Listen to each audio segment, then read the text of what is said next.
반갑습니다. 오랜만에 다시 보네. 그래서 참만에 이제 조선에 대해서 다시 공부하기 위해서 만났어. 이제 뭐라 그래야 될까? 이제 추석도 나고 이제 뭐 찬바람도 불고 그러니까 공부 열심히 할 일만 남았지. 우리 반짝 열심히 달려서 조선에 대해서 좀 많이들 알고 있잖아. 이제 우리 조선 초기 모습들에 대해서 같이 한번 공부해 봅시다. 오늘 수업할 부분은 드디어 이제 5단원 조선의 성립과 발전 156페이지, 157페이지 이제 조선의 건국과 통치질서의 확립에서 조선 초기의 모습과 조선 초기 왕들의 업적에 대해서 이제 얘기를 한번 해볼 건데 156, 157페이지 선생님이 풀어서 설명을 할 거야. 예전과 마찬가지로 다시 한번 교과서 꼭 읽어보고 안 읽어봤으면 지금 읽어보고 수업을 듣도록 해. 알았지? 읽어보고 들어야 이해가 확실히 빠르다. 안 읽어봤으면 지금 읽어. 시작! 이런 거 안 어울려서 큰일 났어. 할 때마다 부끄럽네. 자, 잠깐 쉬는 동안에 읽고 왔지. 자, 읽고 지금 한번 살펴보자면, 자, 우리 저번 시간, 그러니까 저번 단원 마지막에 이제 고려 말 국민왕의 개혁 정치가 실패한 이후에 이제 신진사대부들과 권문세족과의 투쟁 과정 속에서 신진사대부가 누구와 손을 잡고 신흥무인 세력인 이성계와 손을 잡고 새로운 나라로 건국해가는 과정에 대해서 공부를 다 하고 왔잖아. 그치? 그 과정에 대해서 한번 다시 정리를 한번 해보자면 조선 건국 과정에서 있었던 좀 큰 일들에 대해서 정리해보자면 일단 군사적 실권, 정치적 실권을 장악하는 계기가 됐던 게 어떤 거였다? 위화도 회군이었지. 그치? 명나라하고 요동정벌 하기 위해서 싸우러 나가던 그 고려군을 이성계가 위화도에서 군대를 돌려가지고 최영과 우왕을 무너뜨리고 권력을 장악하게 되는 계기, 이게 위화도 회군이었지. 그지? 1898년 이제 있었던 사건인데 이 위화도 회군으로 이제 최영을 무너뜨리고 이제 모든 정권과 권력은 누가 잡았다고 보게 되는 거야. 이제 이성계와 신진사대부 세력, 특히 이제 급진파 신진사대부 세력이 잡았다고 보게 되는 거고, 자, 요 과정 속에서 이제 정치적 실권을 장악했으면 뭐를 가져와야 돼? 경제적 실권을 가져와야 되잖아. 이게 됐으면 그 다음은 이거지. 그치? 요즘도 마찬가지고. 경제적 실권을 가져와야 되는데, 이 당시 경제적 실권이라는 건 뭐냐면 땅에 대한 거란 말이야. 땅에 대한 권리. 그러니까 기존의 땅에 대한 모든 세금받는 권리라든가 이 모든 걸 고려의 기본 토지제도가 뭐였어? 전시과라는 제도였지. 그 전시과라는 제도 하에서 모든 권력을 가지고 있었던 건 권문세족들이었는데, 권문세족들이 가지고 있는 이런 토지 소유권이라든가 이런 토지에 대한 이런 영향력을 완전 제거하고 그거를 누가 되찾아오기 위해서는 신진사대부가 되찾아오기 위해서는 하나하나씩 뺏어서 하나하나씩 나눠주면 시간이 오래 걸리잖아. 그러니까 가장 깔끔한 방법은 어떻게 하는 거야? 법을 바꿔버리는 거지. 야, 지금까지 주인 뭐 이런 거 가지고 있던 권리 다 스톱. 다 깨끗하게 백지야. 지금부터 토지제도를 바꿨어. 그리고 토지제도를 바꾸고 새로 나눠주면 되는 거지. 그래서 토지제도의 개편이 이루어지게 된다. 그래서 그렇게 이루어진 토지제도의 개정을 뭐라고 불러? 과전법이라고 불러. 이 과전법의 실시로 뭐를 장악했다고 보면 되는 거야? 경제적 실권을 장악했다고 보면 되는 거야. 그러니까 과전은 이런 거야. 기본적으로 땅에 대한 소유권을 주는 게 아니라, 우리 이거 예전에 고려 설명할 때 선생님 전시과 얘기할 때 한 번 했었던 적이 있었을 거야. 이 당시 관리로서 일을 하면 월급도 주지만 이제 월급의 개념으로 땅에서 세금을, 어차피 농사 짓는 사람들은 땅의 세금을 나라에 내야 되잖아. 그치? 나라에 내야 되는 세금을 받을 권리를 얻어오는 거지. 이걸 뭐라고 부른다 그랬어? 이거를 세금 받을 권리, 그래서 수조권이라고 부른다 그랬지. 지금은 없는 권리인데 이때 당시에 그 수조권을 나라가 나눠주는데 그 수조권을 다시 재정비하는 게 뭐라고 보면 되는 거야? 과전법인 거야. 그리고 이 당시 과전법은 이 수조권을 누구에게 나눠줬어? 전직관리와도 현직관리에게 모두 줬어. 그러니까 전직이라는 건 뭐야? 일하다가 퇴직한 사람에게도 과전을 뺏지 않고 그대로 두고 있었다는 거지. 그래서 전현직 관리에게 모두 다 뭐를 준 거라는 걸, 수조권을 준 거라는 걸 기억을 해야 돼. 대상이 어디만 대상으로 해서? 경기도만 대상으로. 경기도 아니고 지금 여기서 알고 있는 곳. 이 경기 지역만 대상으로 해서 전직, 현직 관리에게 모두 수조권을 나눠주는 토지제도. 이렇게 기억하고 있으면 되지. 어려우면 복잡하게 생각하지 말고 이렇게 생각하면 돼. 고려의 토지제도는 전시과였어. 기억나지? 전시과. 고려의 토지제도는 전시과였는데 위화도 해군 이후에 권력을 잡은 급진파 신진사대부들이 전시과를 폐지하고 기본 토지제도를 다시 설정을 하는 이게 뭐다? 이게 과전법이다. 이렇게 기억하면 된다고. 오케이? 그래서 위화도 해군으로 정치적 실권을 장악, 과전법 실시로 경제적 실권을 장악. 그리고 나서 이제 뭐 이거 다 차지한 거니까 이제 무너져가는 고려를 끝장내고 어떤 나라를 보고 조선을 건국을 한 거죠. 1392년에. 그리고 초대 왕으로 누가? 이성계가 등장을 하면서 우리가 이성계를 뭐라고 부른다? 태조 이렇게 부르는 거지. 그치? 나라를 건국한 왕을 보통 태조라고 불러. 그치? 미리 불안해서 얘기하는데 조선의 태조는 누군 거고? 이성계인 거고, 고려의 태조는 누군 거야? 왕건인 거야. 다르다. 나라 건국한 사람이. 그치? 이 정도는 우리 구별할 수 있지. 나중에 태조 그러면 막 자기들 마음대로 말하고 그러면 안 돼. 고려 태조는 왕건이고 조선 태조는 누구야?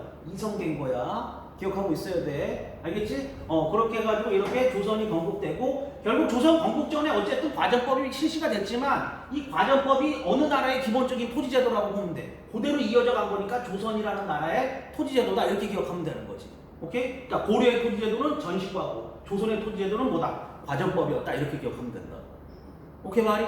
이해됐어? 이렇게 1392년 조선이 건국되고 초대 왕으로 이성계가 등극을 하게 되고 그리고 이제 수도 옮겨야지. 나라 바꿨으니까. 아니 개성에 계속 있을 수는 없지 않냐. 개성은 누구의 땅이야?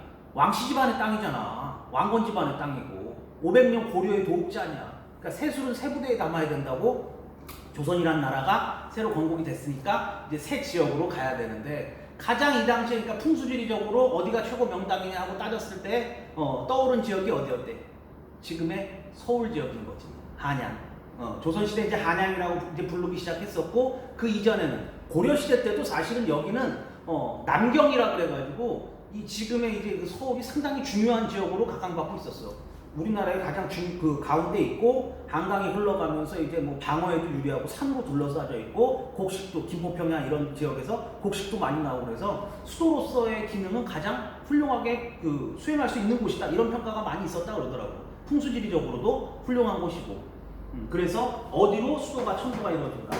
한양으로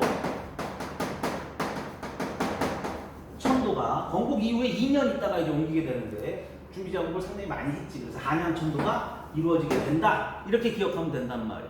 그러니까 건국 과정에서 있었던 4개의 중요한 사건은 이런 순서대로 만들어졌다. 라고 기억을 하고 있으면 되지. 알겠어?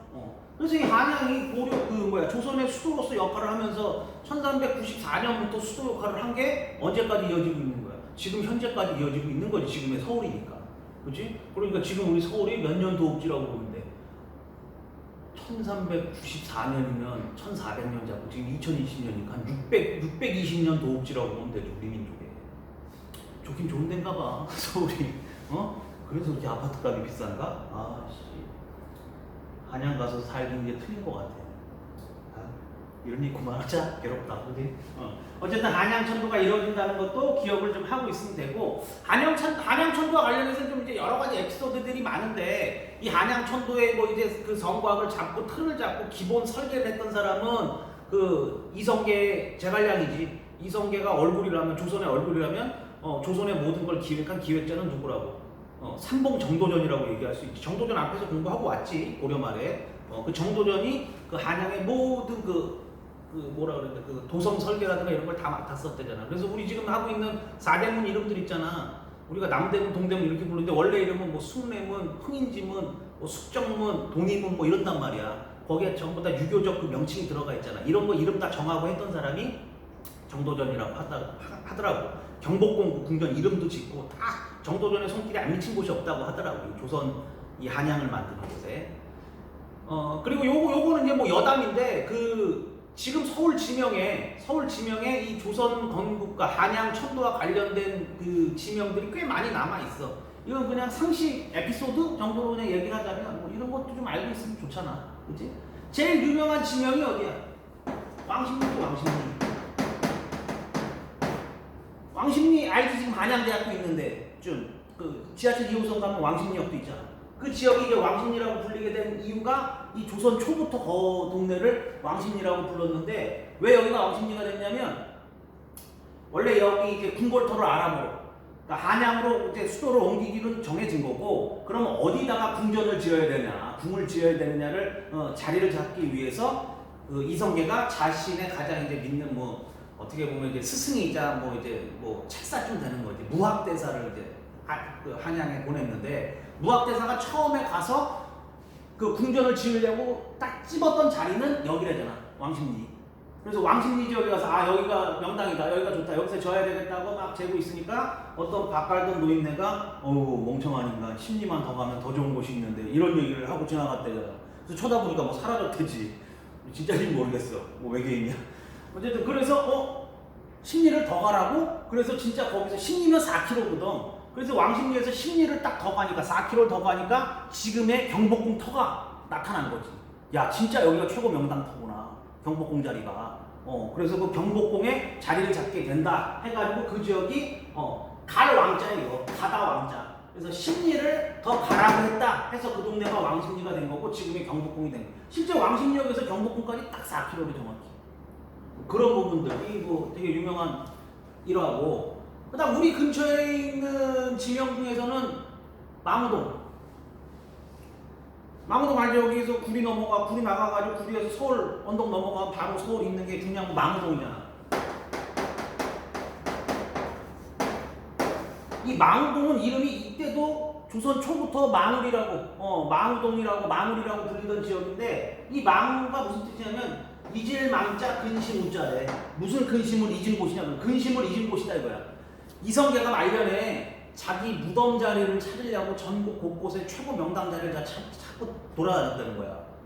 그잖아. 자기 무덤 어쨌든 좀 풍수지적인 그런 부분이 있지. 그래서 자기 무덤을 잘 써야 이 나라가 천년만년 이어질 거 아니냐. 그래서 자기 무덤을 쓰기 위해서 이제 전국을 뒤지고 다녔는데 다 마음에 안 들다가 최고의 지간이 이게 진짜 명당터다 해가지고 지금 구리 지역. 야 지금 이성계 무덤이 구리에 있지. 동구릉에. 그건 알고 있지. 구리 동구릉에 제일 안쪽에 들어가면 번업릉이라고 해서 태조 이성계 무덤이 거기 있다 지금. 그래서 자기 무덤 자리를 보러 온 거야 이성계가.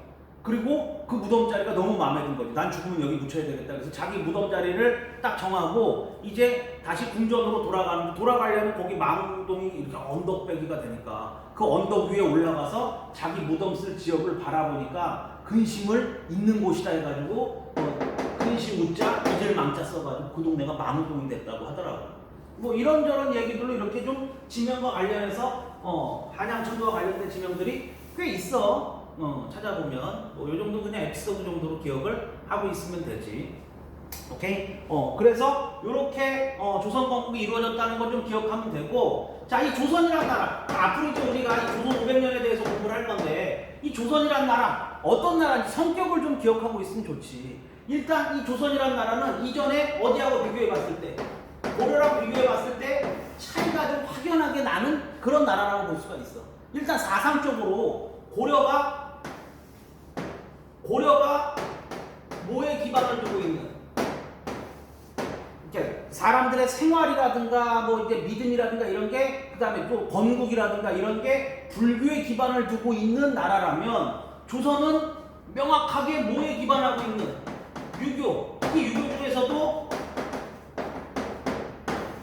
성리학이라는 학문에 완전 기초를 두고 건국된 나라라고 볼 수 있지. 이거는 조선 500년을 통틀어서 계속 이어지게 되는 그런 흐름인 거야. 그렇지? 조선은 유교 성리학의 나라다 이렇게 볼 수 있고 그 다음에 고려가 중심적으로 기본적으로 귀족 국가다 이렇게 얘기할 수 있지. 뭐 이게 꼭 문벌귀족만이 아니라 문벌귀족, 뭐 무신이든 뭐 권문세족, 신진사대부 이렇게 쭉 바뀌어왔지만 신진사대부 이전까지 고려는 기반적으로 그냥 핏줄을 중시하는 귀족 중심 국가다. 그러니까 관리 선발에서 귀족 중심 국가니까 뭐가 음서가 큰 힘을 발휘하는 국가였잖아. 기본적으로 관리를 선발할 때. 어쨌든 과거도 있었지만 기본적으로 음서가 기반되는 국가였다면 조선은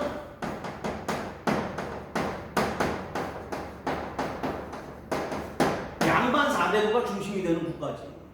그리고 이 양반 사대부라는 건 뭐를 기반으로? 과거를 기반으로 만들어진다 이렇게 보면 된다고. 야, 여기서 하나 그냥 상식적으로 또 하나 얘기하고 갈 게 뭐냐면, 우리가 조선, 그러니까 고려의 지배층은 귀족이다 이렇게 부르면 조선 500년을 통틀어서 조선의 지배층은 기본적으로 뭐라고 부를 수가 있어? 양반이라고 부를 수가 있잖아. 그럼 이 양반이라는 표현이 어디서 나온 표현일까? 물음표가 좀 이상하네. 이 양반이라는 표현이 어디서 나온 표현이라고 알고 있어? 이 양반은 과거에 합격해서 관리로 등용된 사람을 부르던 말이야. 원래는 무슨 말이냐? 원래 조선이란 나라는 음서 이런 게 거의 사라져. 나중에 이제 뭐 그 과거 공부할 때 선생님 좀 자세하게 얘기하겠지만, 관리가 되려면 무조건 뭐를 통과해야 돼? 무신이든 문신이든 기술관이든 뭐든 전부 다 뭐를 통과해야 돼? 과거 시험을 통과해야 돼. 그러니까 얘네는 무신도 프라이드가 있어. 고려 같잖아. 고려는 무신이 과거가 없었잖아. 근데 조선은 과거 시험이 있단 말이야. 무신도. 그러니까 무신도 나름 프라이드가 있어. 군인들도 이 시험을 통과했다는. 그래서 문신과 무신을 이제 조회를 할 때 어떻게 쓰냐면, 왕이 딱 이렇게 가운데, 왕의 방위는 북쪽이야. 북쪽은 무조건 왕의 위치야. 그래서 왕이 북쪽에 딱 자리를 잡으면 왕을 기준으로